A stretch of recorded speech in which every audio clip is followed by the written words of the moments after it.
On the prowl for new prey. These are the predators. These killing machines are the rulers of the savannah. And yet, although they perform their violent acts every day, they take no pleasure in killing.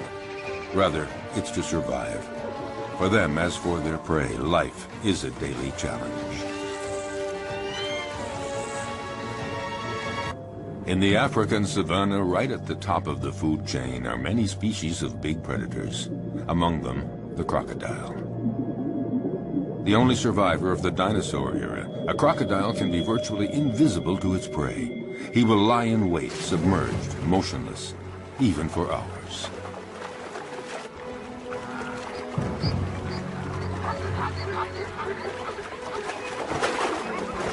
Fearsome, discreet, wily, he is perfectly adapted to life in the water and has the sinister reputation as the most dangerous killer in Africa.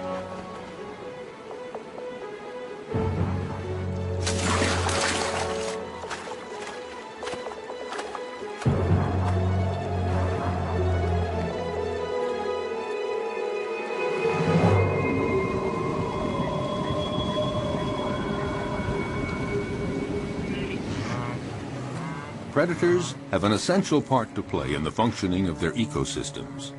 By congregating at places where their prey can cause pollution, they limit proliferation, sparing other species that are few in number. Predators as a group, in limiting populations, help to preserve species that might otherwise eliminate one another.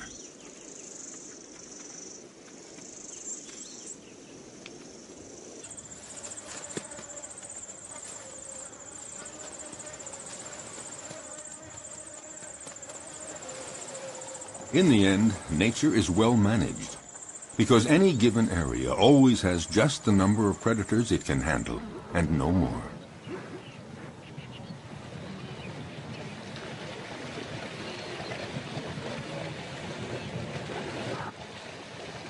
Each predator has its own way of hunting.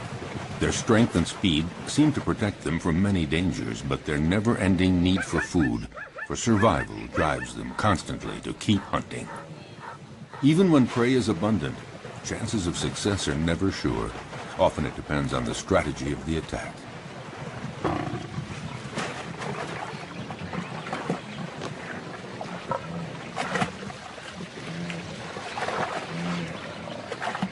Seized at the throat, this gnu has no chance. The lioness's jaws have broken its spine.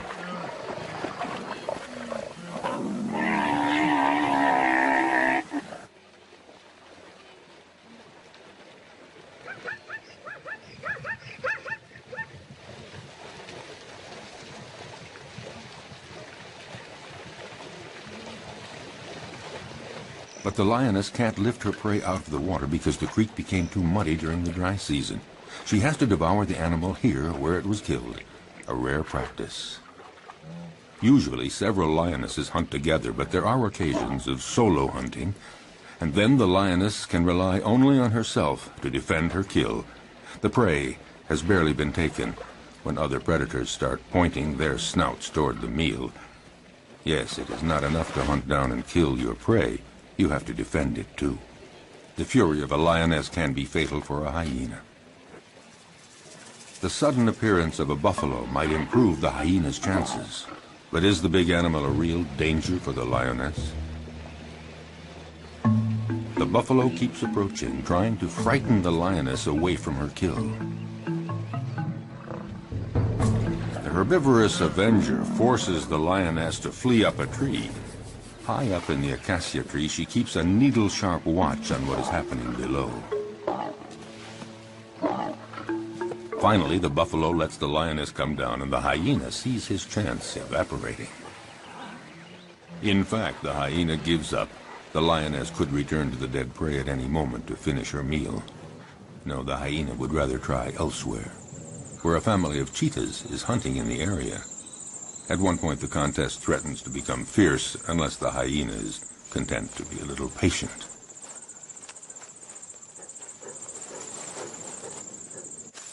Why not let the fastest predator of the savannah do all the hard work?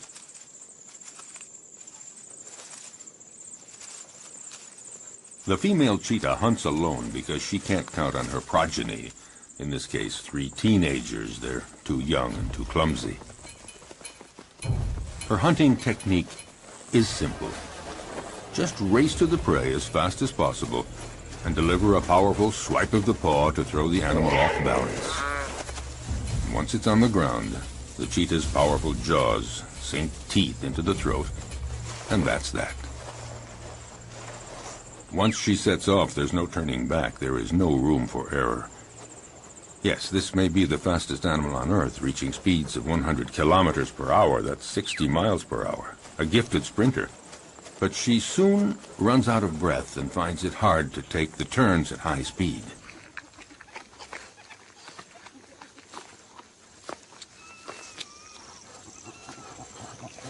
She expends so much energy all at once that she needs a breathing space to recover, and these are precious minutes, because the hyena is on the prowl, and he knows that this is the instant to try something if he's going to steal any of the meat. The young cheetahs waste no time in munching off the first bits.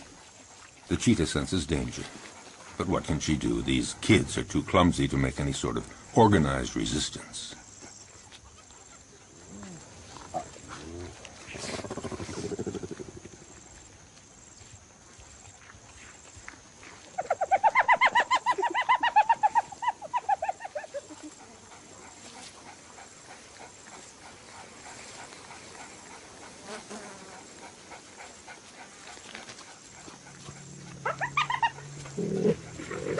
Their mother tries to put up a half-hearted bluff, but she knows that she and her offspring can't do anything against the hyena's terrible jaws and teeth, especially now with the smell of blood in the air.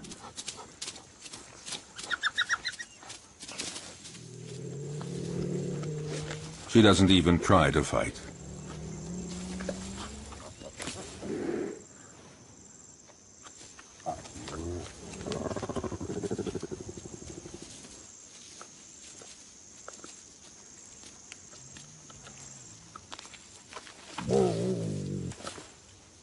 Her big meal is not for today. She's a spent force, and she knows it.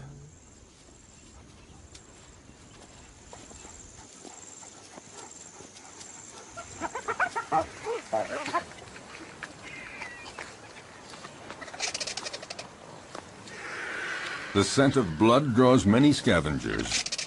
They're not considered true predators because they eat animals that have already been killed by others. A real predator hunts down and kills live, fleeing animals.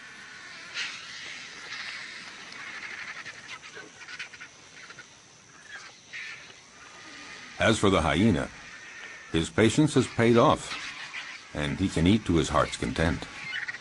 And that is apt to be a quarter of his weight, nearly 20 kilograms, 40 pounds of fresh meat. Of course, the vultures might invite themselves to take some of it.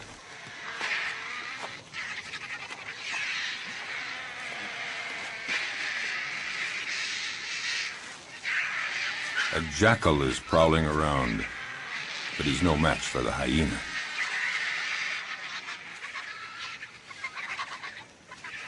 He, in turn, will find his meal someplace else, since the vultures don't seem to be in a sharing mood, not even to give a morsel. So he has to fall back on more modest prey.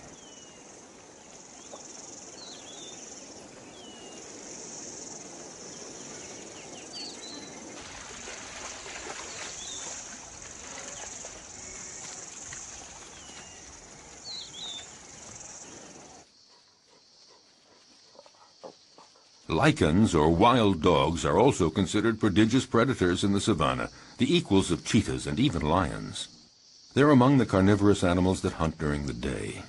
To feed the family twice every day at sunup and sundown, they leave their lairs to hunt in packs. But they're not always successful, because they're often smaller than the animals they attack.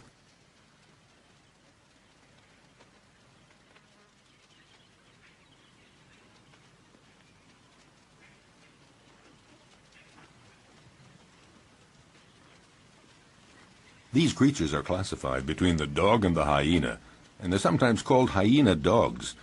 They drink very little, and their prey can be antelope, zebras, gazelles, and gnus. They're about the size of a big dog, but they're considered, perhaps, the most effective killing machine in the animal kingdom. They hunt in packs, like wolves. Alone, one could never take down a Thompson gazelle or a young gnu. So it's vital that they hunt in packs, and this requires a well-planned division of labor. First stage, sneak up on a herd to spot one that is young or weak.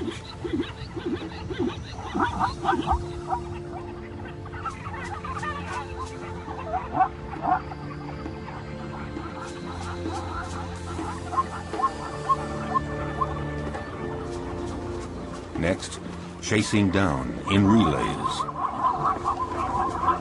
They charge the herd to scatter it and isolate the victim.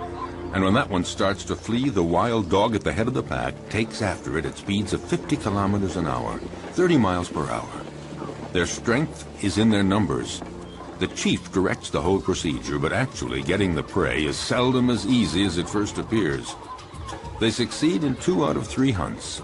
Zebras know how to defend themselves. Their hooves are hard horn, and they can use them effectively as powerful weapons against attacking predators.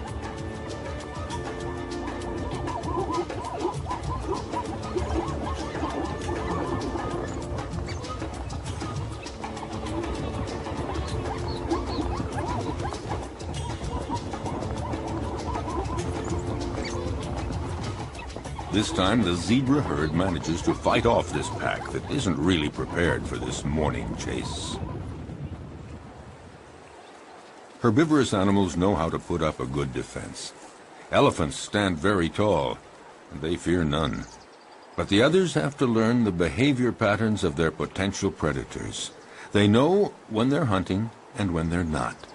So it's common to see a herd of zebras calmly munching plants just a few feet from a relaxing lioness. But the zebras are watchful all the same. The stallion stands slightly apart like a sentinel. When he senses danger, he alerts the others with a whinny. Instantly, they all form a group and they flee together, with the stallion bringing up the rear, where he can nip the legs of the slow zebras to make them keep up with the others. But the greatest danger for all of them is crossing a river, because it's there that crocodiles lie in wait.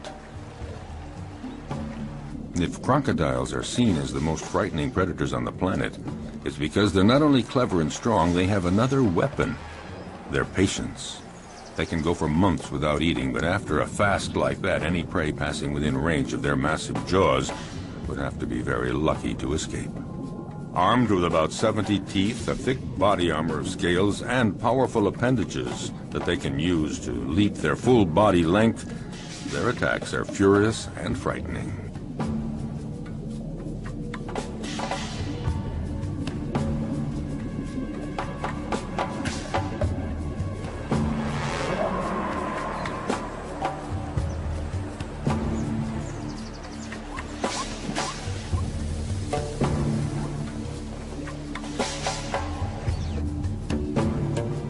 Their body submerged to surface level in a river or a pond makes them almost undetectable, just a part of the environment, until they surprise their victim.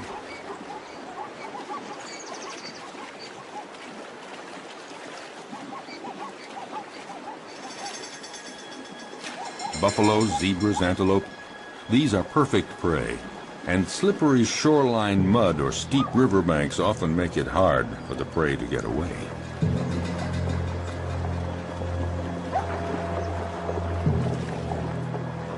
A female crocodile decides to go after a young zebra that has been separated from the main group in the middle of the flowing water.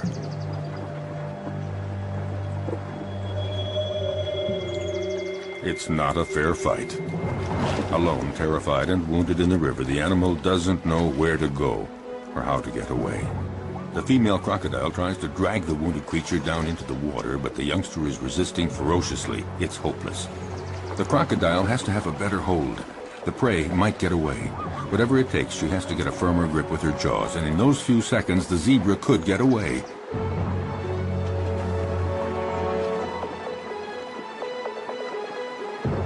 Suddenly, the vise is loosened, Instantly, the zebra takes advantage and breaks away, desperately climbing up the riverbank.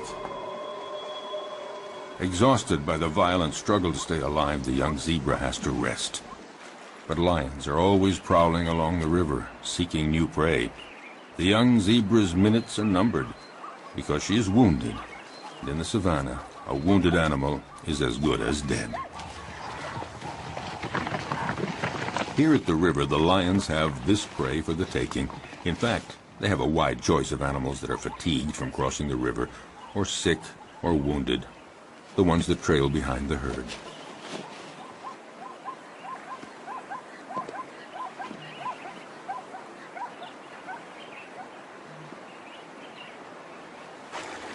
As for the crocodiles, they gather around the only crossing point for the animals. A zebra sounds an alarm to warn the others. But the crocodiles are well aware. They know all they have to do is lie in the water and wait. Sooner or later, the next grazing animals will give in to the strong temptation to cross.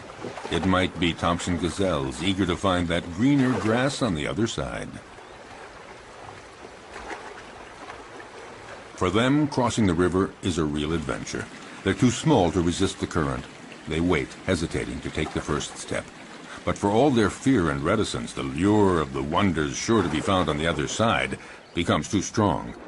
The ones motivated by frantic urges to migrate often pay for their audacity with their lives. Sharing meals is a well-established tradition among crocodiles. A female comes to the party, but the prey isn't big enough for two. You don't share a gazelle. Resigned to this, the guest has only to reach the riverbank and participate in a crocodile's favorite pastime, the siesta.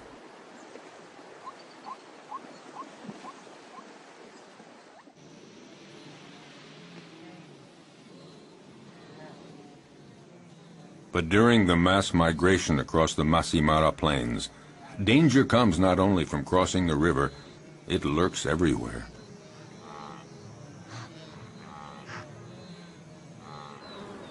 A well-organized pack of wild dogs attacks a young gnu. It's encircled and separated from the herd. The predators then go at it fiercely, relentlessly, showing no mercy. The gnu is exhausted. It's time for the kill. At one point, the animal nearly falls to the ground. One of the wild dogs seizes a hoof. And finally, the creature drops. Often, the attackers will hold the muffle of the prey tight until it stops all movement.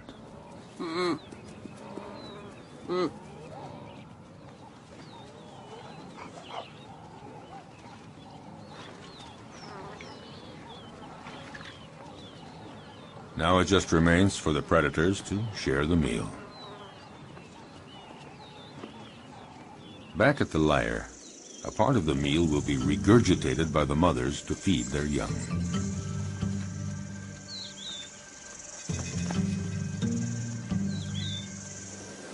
It may seem that predators are ruthless. They show no mercy at all.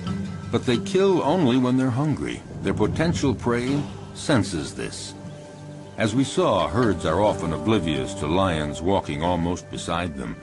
But if a herd senses that a lion is hungry, they are away and fast.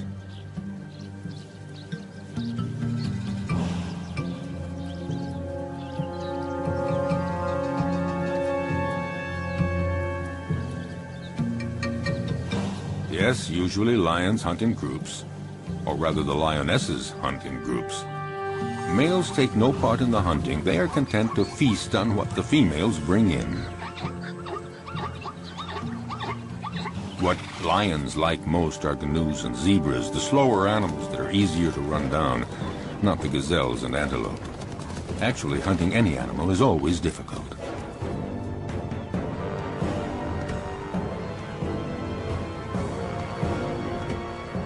When hunting in groups, lionesses lie in wait, upwind, but one is stationed downwind.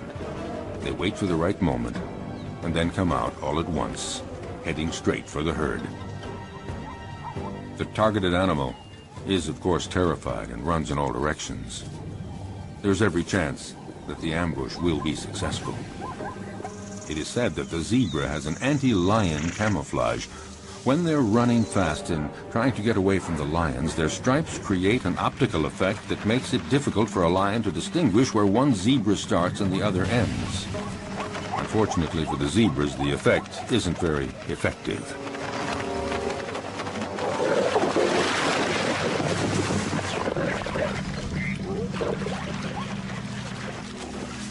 A lioness kills by strangulation, and it's a slow death. The victim tries to get breath. It might take 10 minutes before the animal dies. The success score for females that hunt alone is fairly low. It's about 17%, one kill in every 5 attempts. This makes the survival of the lion cubs fairly uncertain. It's not surprising that they prefer hunting in groups. Today, the lionesses and the cubs are eating as fast as they can before a male comes along to take his share. When a male is present, he is always served first. But this time, Mom and the kids will have full stomachs. All the same, the odor of the carcass draws famished hyenas.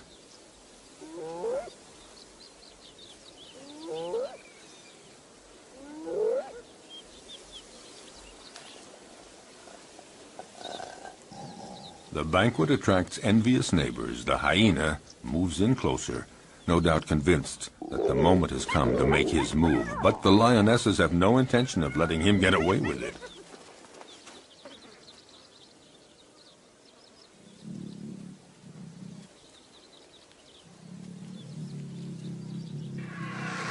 He's going to have to wait until the lion family has had its fill, and then he will move in to find they have left him a few bare bones.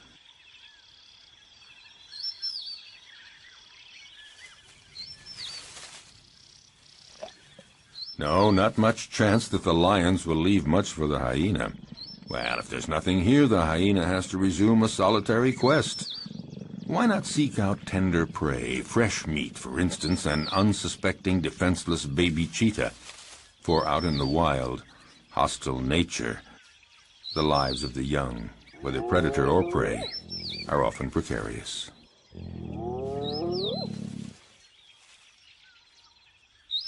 However, the hyena just might have a difficult and dangerous fight with the mother. Intimidation, dissuasion, will he dare?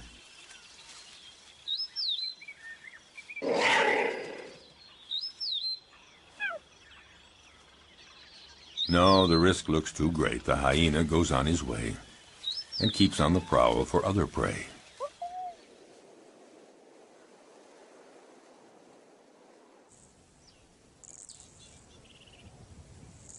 His courage seems to have deserted him for trying another attack. Off the hyena goes looking for any food to quell the pangs of hunger. Once the danger is over, the mother cheetah is required to leave her little ones and go off to hunt. But will they be there when she returns? In the savannah, cruel choices have to be made. The hyena appears to have gone off and is now far enough away. The cheetah has to go for it. A quick hunt and then back to the lair.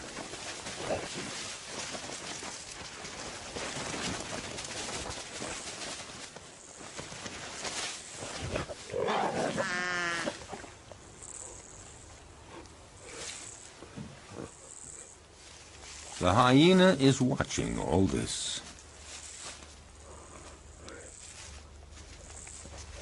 And a little too sure of itself approaches the cheetah, certain to come out the winner.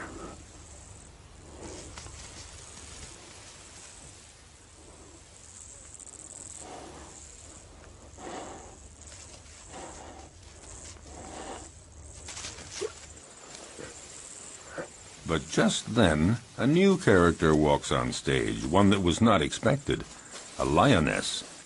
This one is really sure of herself and determined to turn the situation to her advantage. Nobody dares attack her. The hyena and the cheetah are left on their own.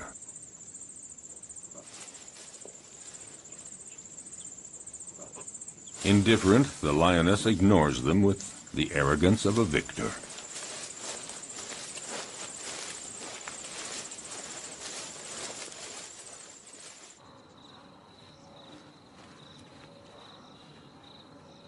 Vexed, the hyena, again, goes off to a safe distance. Out of breath, the cheetah isn't too sure that she'll have a meal today. She'd better just go back to her little ones, or maybe make one last attempt under the watchful gaze of the hyena, who more than ever is looking for his slightest chance. By now, other hyenas are present, curious to see how well the cheetah will do. With energy born of hopelessness, the cheetah begins a frantic chase in pursuit of a canoe, but she lacks conviction and is too soon out of breath.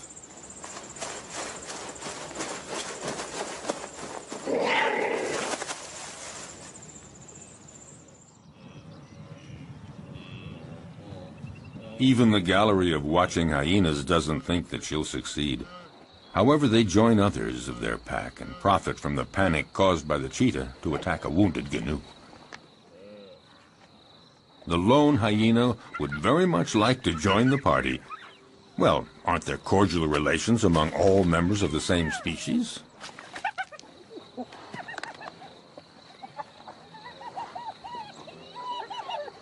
No cordial relations at all. A very strict social order determines relationships among individuals in groups of hyenas. The loner is not part of this group, so the dominant female directing the group chases him away in no uncertain terms.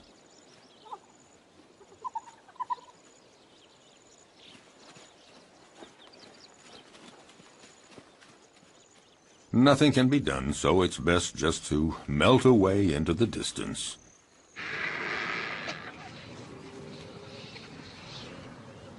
The dry season is drawing to a close, and carnivorous animals are finding less and less game, and they're growing weaker. The hyena has been walking for a week, looking for food, doing anything to blot out the terrible pangs of hunger. He has just about enough strength to stand up and return to his lair.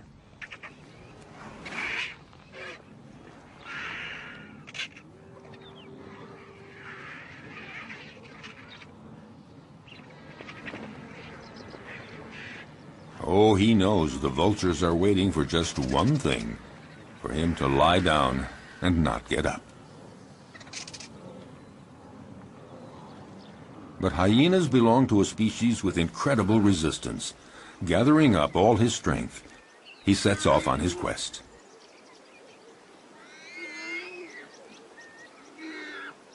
He isn't lucky and doesn't have the strength of a lion, but all the same, his plight isn't so bad compared to that of the warthog that the lioness has no hesitation in devouring while still alive.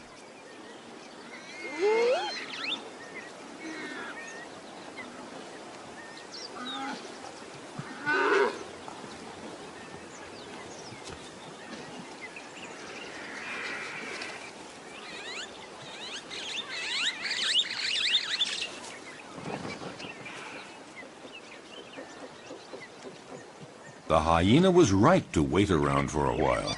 At last, there is a reward because the lioness leaves the warthog carcass after eating only the entrails. Finally, something to eat.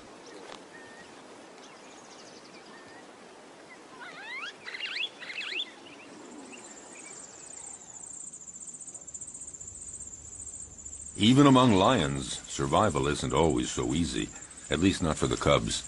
They may be the offspring of the animal king, but their future is often compromised.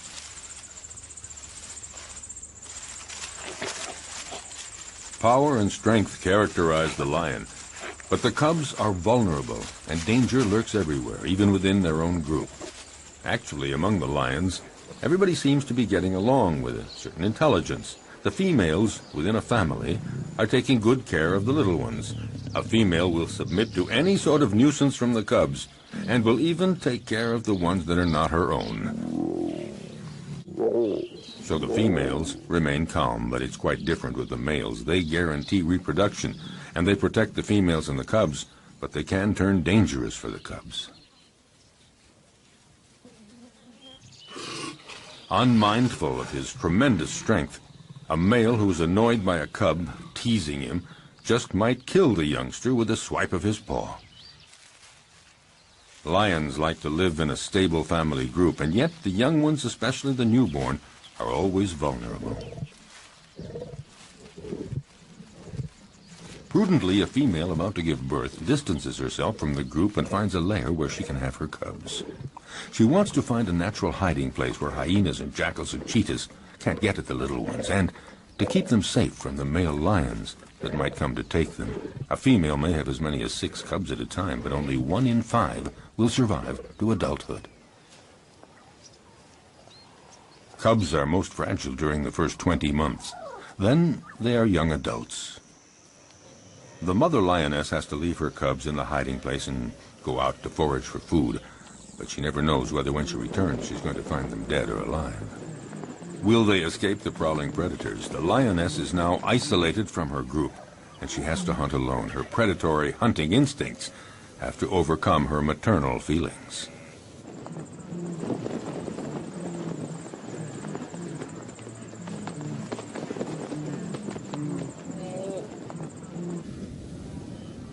She must go off to hunt even though solitary male lions are prowling the area. They pose an enormous danger for the newborn cubs. If a male lion discovers them, he will probably kill them at once. Time is of the essence. The female must get back as quickly as possible.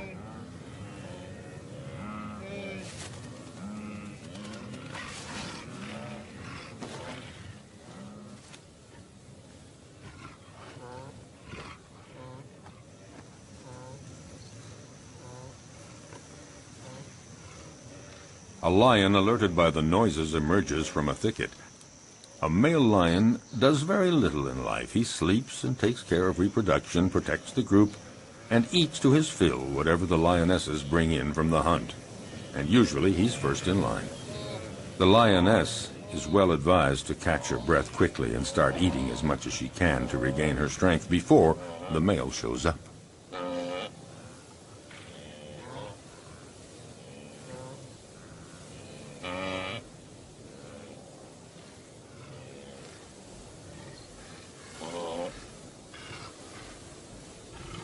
"5 kilograms, 10 pounds of meat every day. That's what every male or female lion requires for survival. But one might eat up to 35 kilograms, 70 pounds, at a single meal. The effort has been so strenuous, the lioness has to recuperate for a good 10 minutes before feeling strong enough to begin eating.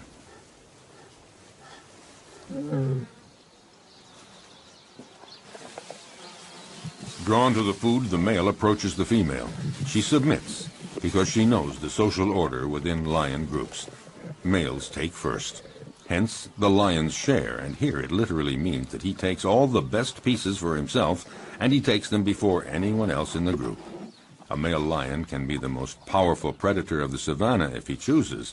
He's fearless. No animal would ever approach his killed prey.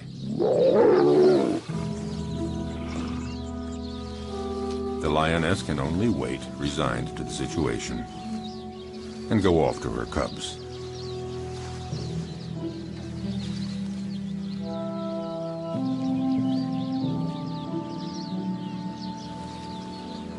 Returning from the hunt, the young mother lioness has to make her presence known.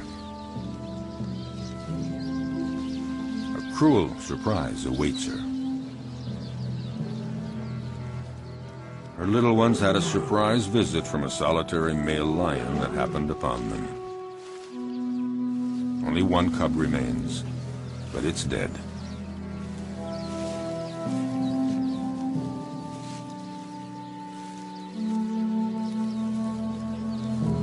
She takes it and wanders through the savannah for a long time.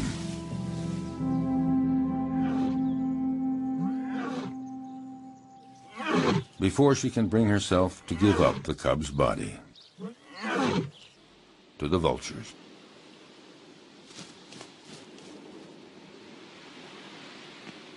Accused of killing for pleasure, predators have incurred a bad reputation, and yet, for over half a century, many scientific studies have proven their usefulness.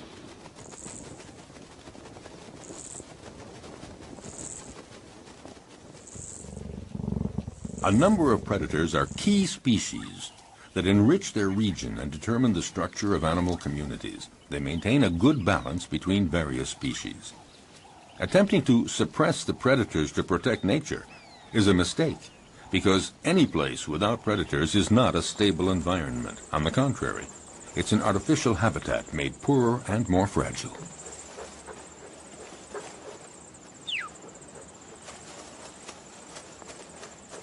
Following an implacable and ferocious law, by attacking the most vulnerable individuals, predators remove weak and sick animals from nature to the benefit of the stronger animals.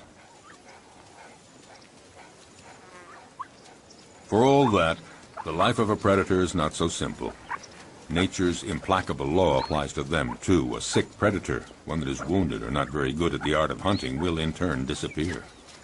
Learning to be a good hunter requires a long period of instruction. For example, a female cheetah has to take great pains teaching her young to hunt, so they learn to recognize and stalk down their future prey. They have to be taught how to choose prey, sense all its reactions, and know how to get it. Most important, young cheetahs have to master the essential swipe of the paw that knocks running prey to the ground. As a rule, the cheetah is certainly a superb sprinter, but since they can't take the quick turns at high speed while running, they have to rely on striking their prey precisely and forcefully with one paw, throwing it off balance and dropping it to the ground. The students learn this by practicing on a young live antelope provided by their mother.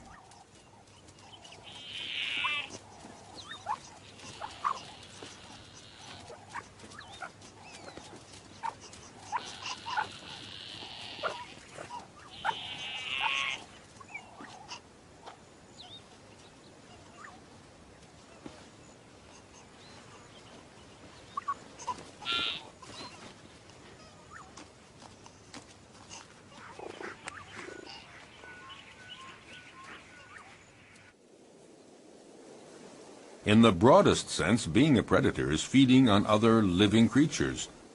Under that definition, practically all animals are predators. It's just a matter of scale.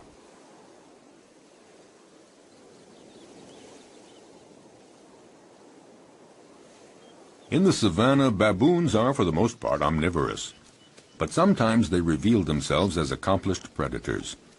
The males have no hesitation in attacking other mammals that they may encounter on their way.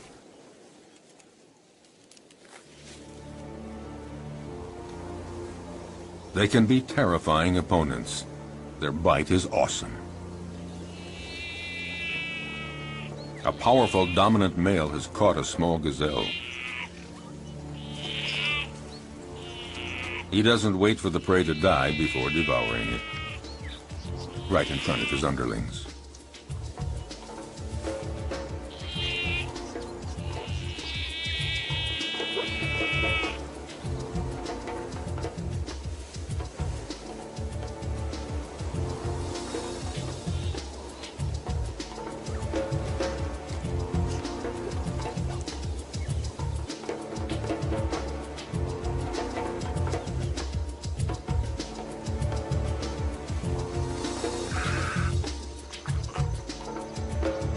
This male may leave a few scraps for others, but only after he's had his fill.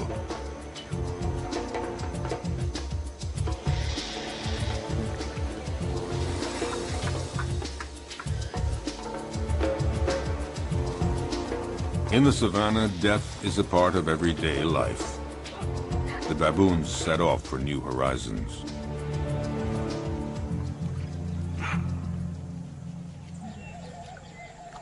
But predators are not limited to attacking weak herbivores. They devour other predators, and at every opportunity. Some animals are completely oblivious to the danger present along the riverbanks.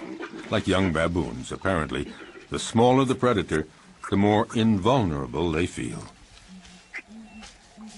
Foolhardy or oblivious, the baboons have apparently decided to tempt the devil, and this particular devil is a crocodile. For the young ones, the game is approaching the riverbank as close as possible, but for the older ones, the most exciting provocation is in actually drinking from the river very close to a crocodile who's pretending to be asleep. It would seem that the one taking the greatest risk is matching himself against the most dangerous predator of the river. A youngster takes one chance too many, and things get dramatic.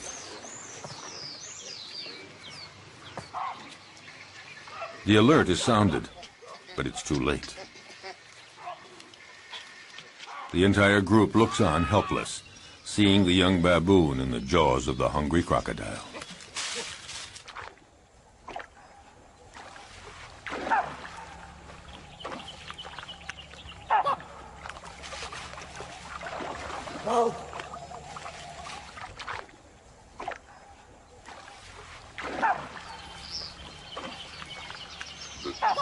In the world of the predator, you pay for the slightest mistake. But along the river banks, the crocodiles don't always have it their way. Facing a hippopotamus, the law of the stronger and the bigger holds, and the hippos move right in to use their heavyweight position to provoke the crocodiles.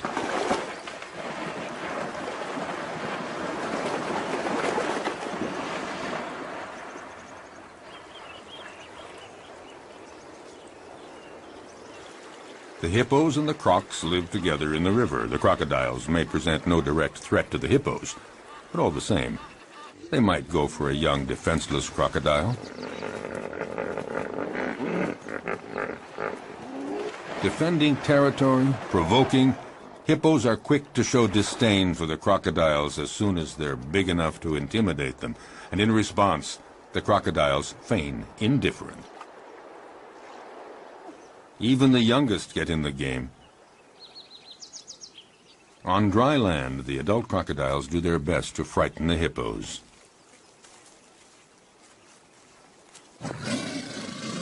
They multiply their efforts, but the massive creatures don't believe a word of it, so to speak.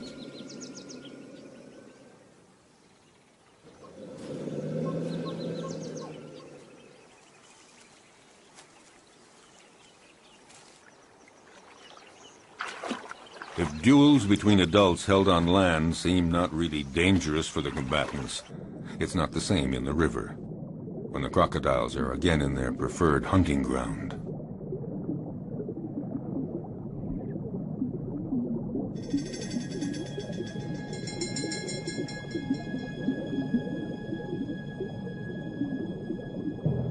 In the aquatic element, a crocodile is ruthless, facing a young hippo. Didn't realize how dangerous it is to get separated from the group.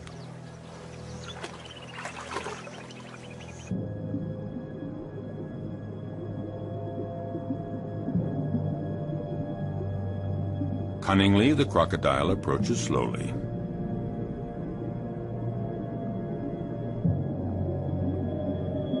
Very calmly, it pursues the prey, waiting for the right moment to strike. Feeling safe, not sensing exposure to any danger, the hippo swims down in the water. And the crocodile glides effortlessly.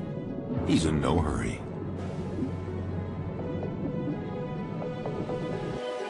In this unequal pursuit, the two animals rise to the surface.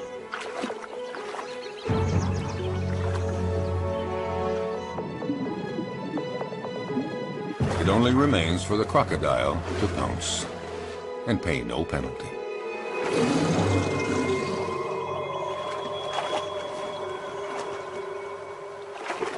The only place to satisfy a thirst is in the river, and that's where every danger lurks. But nature isn't fair. Some risk everything, others face virtually no danger. Take the giraffe, gaining considerable protection from its great height. Still, it's in mortal danger drinking at the river, because it has to spread its legs, and in this uncomfortable position, the giraffe is highly vulnerable.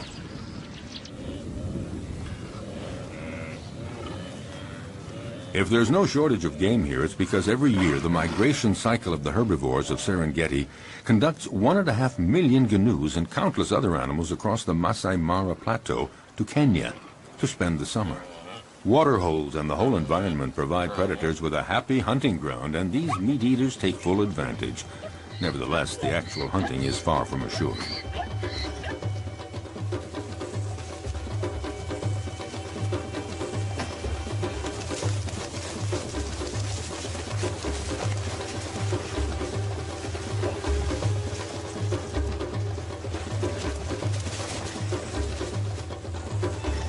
As always, some succeed and others fail, but it's not because there's no game. Some prey defend themselves with enough energy to repulse the most ferocious attacks. With 4 against 1, the cheetahs seem to have achieved their goal. But such combats don't always end as predicted. It would appear that the cheetahs have the advantage, but that doesn't take into account the endurance of their opponent or the canoe's instinct for survival.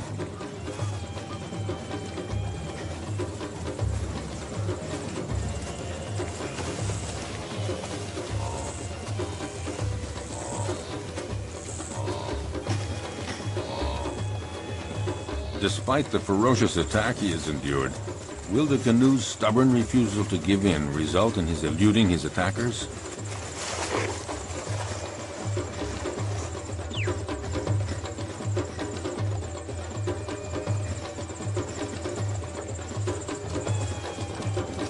Thrown off balance by the canoe's sustained fury in managing to escape their claws and teeth, the cheetahs seem unable to administer the fatal blow.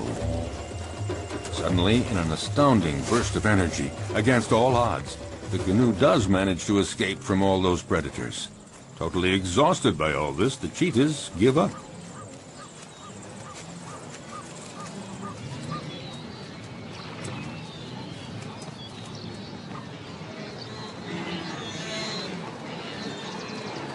In this immense jumble of thousands of canoes and zebras and gazelles, as we have seen, the most fearful moments of their long migration trek come when they have to cross the river.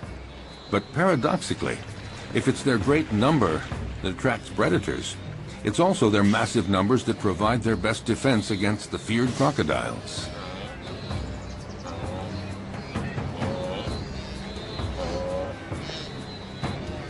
The canoes throw themselves into the river, where the crocodiles await them to conduct them to their doom. But there is such a density, so many animals churning in all directions.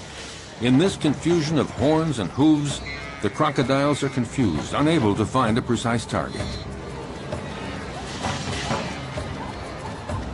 Some of them even stomp on crocodile heads in their frantic, panicky movements.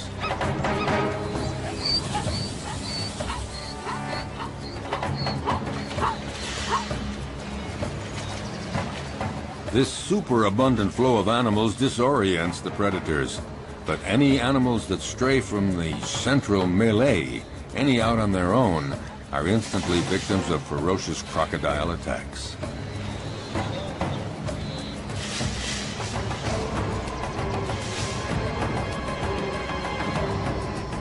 The prey is seized in a single leap, the victim rendered rigid by the pain of the bite, held firmly in those massive jaws, and the crocodile begins to devour the animal. Often several others quickly come to share the feast, unless the first crocodile can manage to plunge the prize to the bottom of the river. If there were not predators on the Great Plains of the African savanna, it would create a major imbalance in the proper development of the ecosystem. Nature creates a balance where each animal has its place in the food chain. All species reproduce and evolve according to a cycle that allows them to live together in the same territory. Without predators, some species would overdevelop